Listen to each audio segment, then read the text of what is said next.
Good evening everyone. तो काफ़ी दिन हो गए हम लोगों ने फिजिक्स का बचा हुआ था साइंस का पोर्शन जो कवर करना था, ठीक है ना। तो फिजिक्स का सबसे पहला जो टॉपिक है वो है लाइट, यानी चैप्टर लाइट, रिफ्लेक्शन और रिफ्रैक्शन। तो साइंस क्लास 10th का जो फिजिक्स का पोर्शन है उसको देखेंगे कि माइंड मैप की हेल्प से कि इससे क्या इंपॉर्टेंट क्वेश्चन बन सकते हैं। तो स्टार्ट करते हैं। सबसे पहले फिजिक्स लाइट चैप्टर है ना। तो सबसे पहले इसमें देखना है इनके टर्म जो डिफाइनिंग मतलब डिफाइन दो नंबर में कंफर्म आनी है। पहली, प्रिंसिपल एक्सिस क्या है, फोकस क्या है, फोकल लेंथ क्या है, रेडियस ऑफ कर्वेचर क्या है, सेंटर ऑफ कर्वेचर क्या है। ये 5 डिफाइन है जो हर बार रिपीट होती है।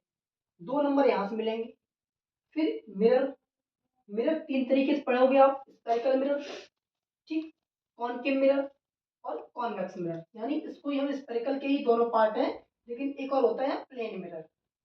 ठीक, प्लेन मिरर, फिर कॉनकेव मिरर, फिर कॉन्वेक्स मिरर। कॉनकेव मिरर में रियल इमेज बनेगी, कॉन्वेक्स मिरर में वर्चुअल इमेज बनेगी। और जब कुछ नहीं देगा तब टीचर देता है कॉनकेव और कॉन्वेक्स मिरर का यूजेस। 2 नंबर यहाँ से आ। ठीक, ये 4 डिफाइन है। कौन कौन सी? Principal axis, centre of curvature, radius of curvature और फोकल लेंथ। 4 डिफाइन है, हर टीचर देता है, ये आप लोग याद करके ही जानिए। ठीक, उसके बाद यहाँ के 2 यूजेस, या डिफरेंस रियल इमेज का या वर्चुअल इमेज का।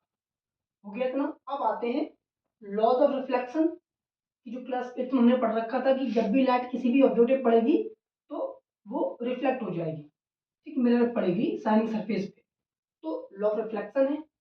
ठीक, वो डिफाइन थी रिफ्लेक्शन की। लॉज कौन से? 2 थे, आई इक्वल टू आर और all lie on the same plane. चाहे इंसिडेंट रे हो, चाहे रिफ्लेक्टेड रे हो, चाहे भाई नॉर्मल रे हो, सब एक ही प्लेन पे लाई करेंगे। Third, law of reflection. Law of reflection मतलब कि जब हम कोई लाइट एक मीडियम से दूसरी मीडियम में जाएंगे तो वो थोड़ा सा अपना जो पाथ है वो डाइवर्ट कर देगी। ठीक, जिसमें स्नेल लॉ कहते हैं, इसमें एक लॉ आता है स्नेल लॉ, इसी में है।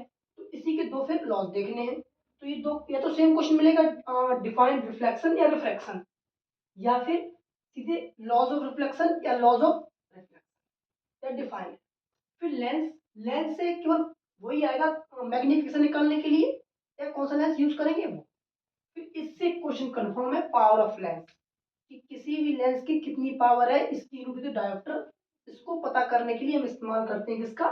पावर ऑफ लेंस का। ठीक है, जो डायोप्टर इसकी यूनिट है। इससे क्वेश्चन आता है, फॉर्मूला होता है equal to 1/p equal to 1/f। ठीक, ये था हमारे पूरे लाइट चैप्टर का ओवरव्यू। अब नेक्स्ट करते हैं हम लोग, सेकेंड चैप्टर पे आते हैं, उसको समझते हैं। तो तब तक इसका आप स्क्रीनशॉट ले लो या कहीं लिख लो, तब तक हम इसको रब करते हैं।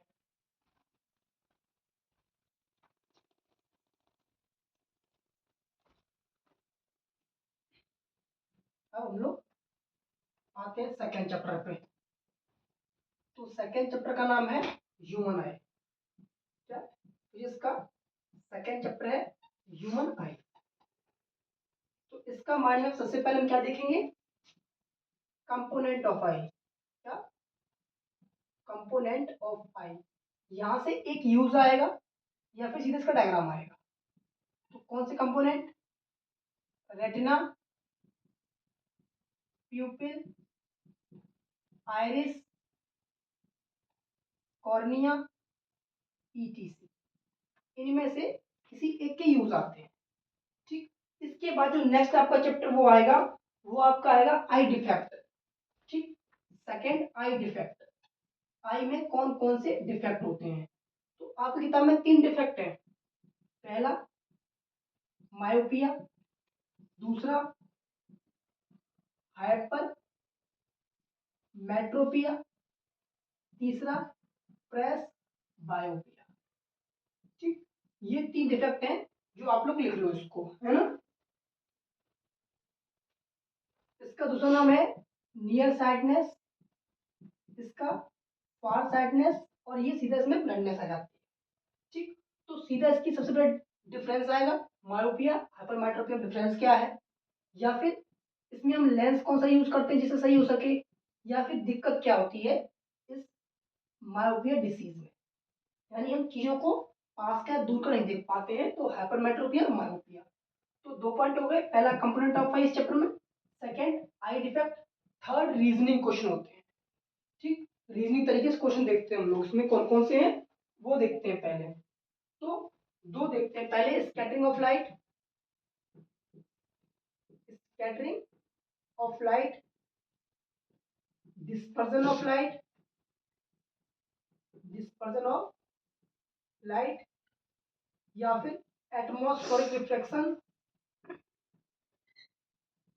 रिफ्लेक्शन। और रीजनिंग के तीन क्वेश्चन केवल कि स्काई ब्लू क्यों है, blue why, second why twinkle scattered, twinkle क्यों स्कैटर करते हैं, और थर्ड रेड लाइट क्यों यूज होती है सिग्नल पे। ये क्वेश्चन है जो आपके बोर्ड में मिले। ठीक, याद रखना। फिर कंपोनेंट ऑफ आई, इनके uses, diagram, difference myopia hypermetropia में। और ये क्वेश्चन है जो डायरेक्ट मिलेंगे, scattering of light, dispersion of light, atmospheric reflection, sky blue why, why twinkle star, why twinkling star, जो भी ट्विंकल क्यों स्टार करते हो, स्टार क्यों ट्विंकलिंग करते हैं, या why star twinkling, red light signal पे क्यों यूज होती है, खतरे की निशानी रेड लाइट क्यों है। और लास्ट क्वेश्चन, सनराइज करते समय, सन डिले करते समय जो हमारा सूर्य उसका रंग क्यों चेंज होता है, फिर डिले क्यों होता है सनसेट और सनराइज। ये दो चैप्टर थे जो आपके हाफ ईयरली में आने थे।